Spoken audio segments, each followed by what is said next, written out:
Lumaraga sa pagpapala po sa ating lahat para sa ating pangaraw-araw na talata. Tayo ngayon ay nasa Genesis Kapitulo 27, versikulo 13 hanggang 17.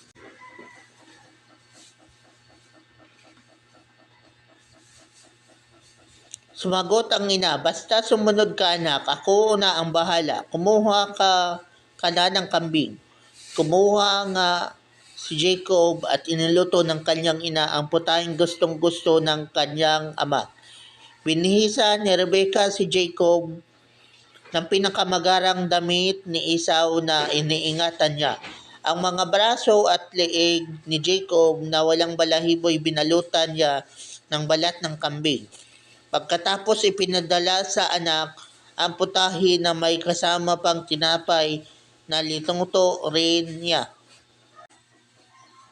So dito nga makikita natin, mababasa natin dito na ginawa ni Rebecca ang lahat para lang maloko ang kanyang asawa at nang sa ganun ang paborito niyang anak na si Jacob ang maka-receive or makakuha ng basbas na galing sa kanyang ama.